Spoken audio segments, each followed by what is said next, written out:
No nos iremos, dijo Úrsula. Aquí nos quedamos porque aquí hemos tenido un hijo. Todavía no tenemos un muerto, dijo José Arcadio. Uno no es de ninguna parte mientras no tenga un muerto bajo la tierra. ¿Alguna vez te has quedado enganchado en una conversación entre dos personajes?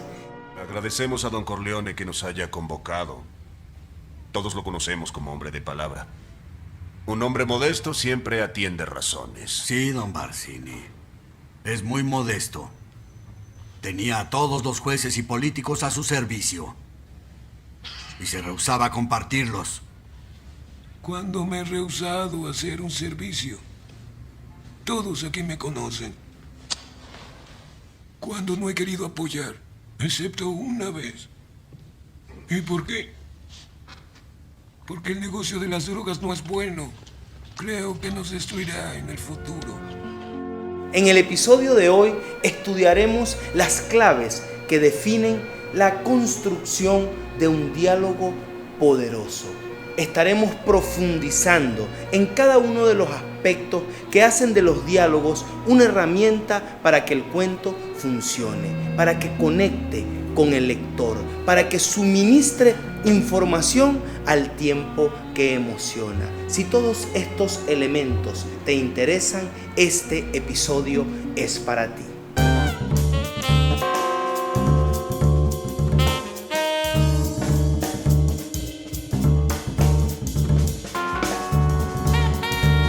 ¿Qué tal, mis queridos cuentistas, cuenteros y cuentólogos? Sean bienvenidos y bienvenidas al episodio 6 de Caminos del Cuento o Contar de Súbito, el último capítulo de esta primera temporada donde estaremos estudiando el arte de los diálogos, esa posibilidad de sugerir a través de las conversaciones de nuestros personajes. Pero antes de continuar, te recuerdo que debemos seguir creciendo como comunidad, por lo que te pido que le des a la campanita, que te suscribas a mi canal para que recibas cada vez que publiquemos las respectivas notificaciones. Y si deseas recibir la guía para imprimirla, para profundizar en el estudio a través de la lectura, debes ingresar a mi página web www.juanmanuelparada.com ingresando tu correo electrónico. En los próximos minutos vamos a profundizar en esa herramienta poderosa del arte de la ficción, como son los diálogos, que te permiten construir personajes verosímiles, te permiten emocionar y por lo tanto te permiten conectar con el lector. ¡Caramba, vale! Pájaro de mar por tierra, mira, dichosos los ojos que te ven.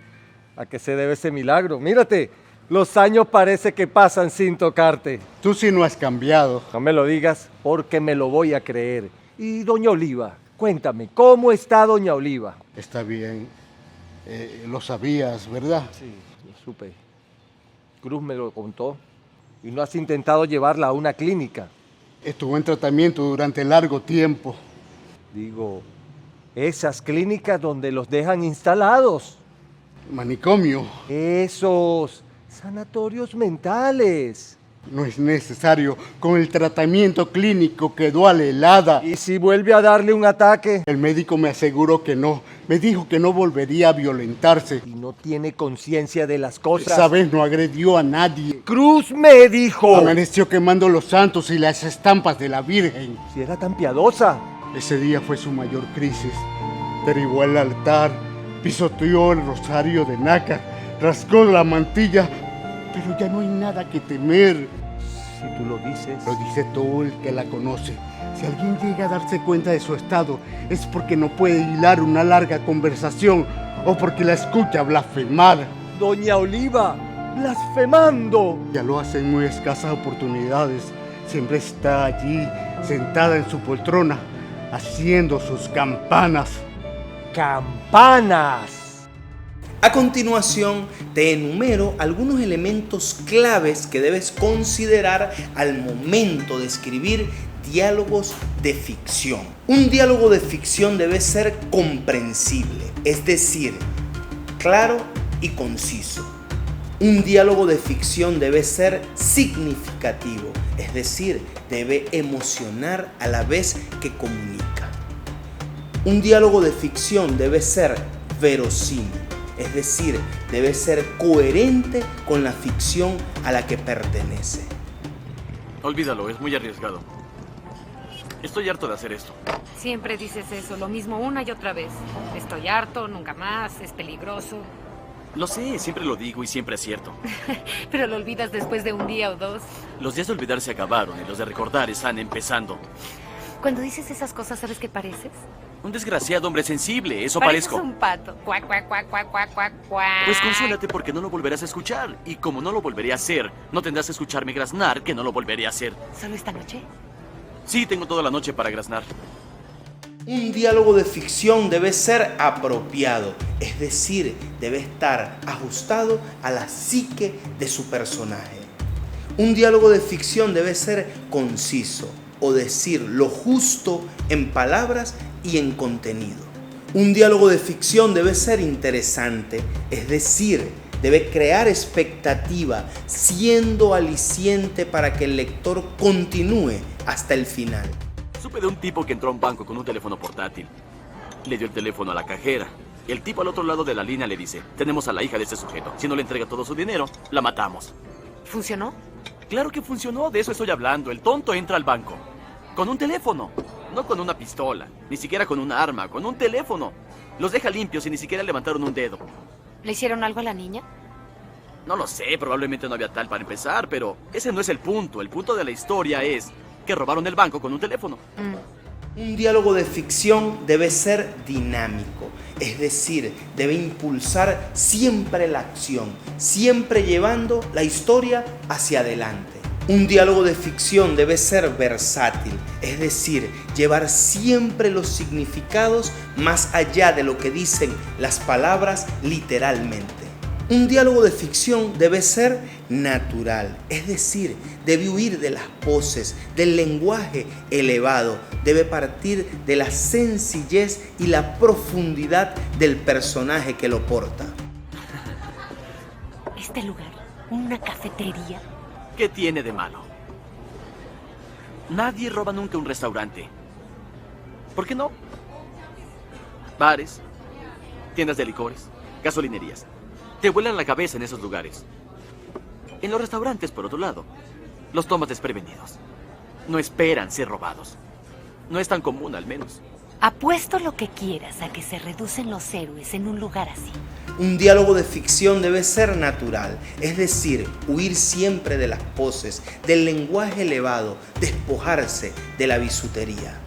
Un diálogo de ficción debe ser sugerente, es decir, abrir posibilidades más allá de lo que significan las palabras textuales. Un diálogo de ficción debe ser complementario, es decir, enriquecer lo que se dice con las palabras a través de otros recursos. Sí, saqué la idea de la última tienda que asaltamos, ¿recuerdas? ¿Que los clientes seguían entrando? Sí. Y tuviste la idea de llevarte sus billeteras. Ajá. Fue una buena idea. Gracias. Obtuvimos más de las billeteras que de la caja. Sí, es cierto. Muchos vienen a restaurantes. Mucho dinero. Muy ingenioso, ¿no? Muy ingenioso. Estoy preparada, hagámoslo ahora aquí. Vamos. De acuerdo. Como la última vez, no se te olvide. Controla a los clientes y yo a los empleados.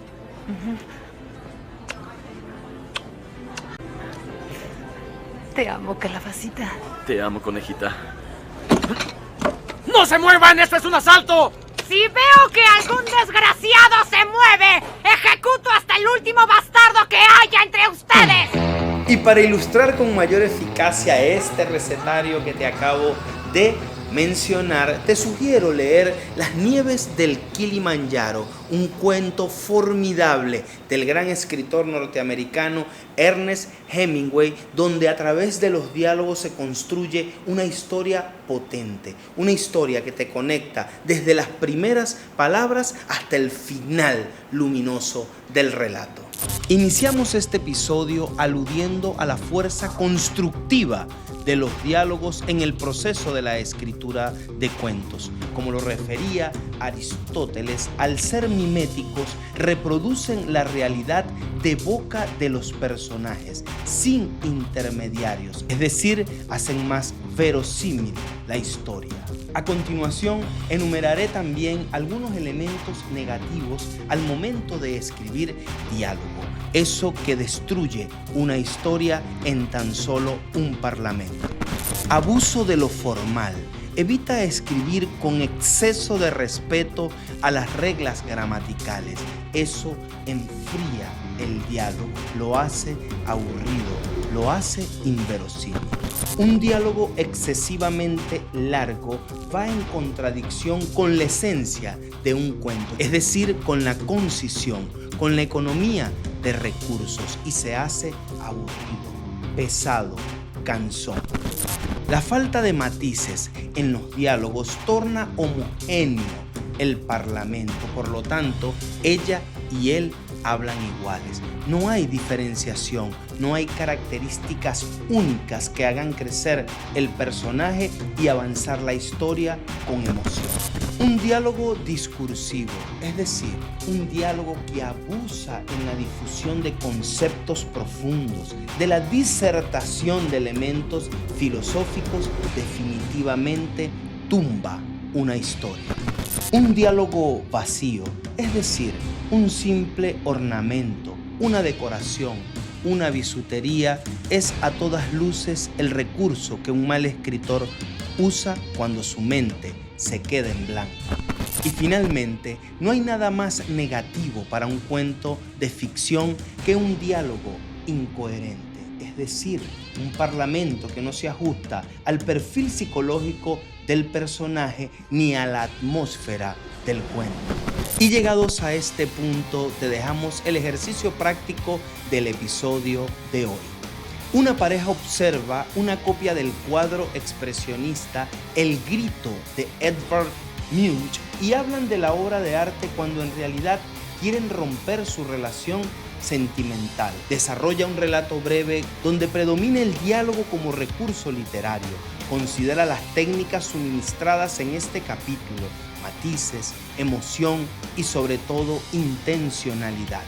Recuerda sugerir más de lo que dices. Y como cada historia, esta ha llegado a su final, el final de la primera temporada de tu taller Caminos del Cuento o Contar de Súbito. Para mí ha sido un verdadero placer estar durante estas semanas acompañándote en ese proceso de aprendizaje de la escritura del cuento breve. Te recuerdo que debes suscribirte a este canal, darle a la campanita porque estaremos compartiendo otros recursos complementarios del taller. Además, tenemos pendiente una transmisión en vivo para darle lectura a los ejercicios que nos han hecho llegar y por supuesto para anunciarte cuando inicie la segunda temporada del taller Caminos del Cuento o Contar de Súbito. También te invito a visitar mi página web www.juanmanuelparada.com, a suscribirte para mantenerte al tanto de las novedades que vamos generando a través de ese formato. Te abrazo desde mi corazón, mi querido cuentista, cuentero y cuentólogo. Chao, chao.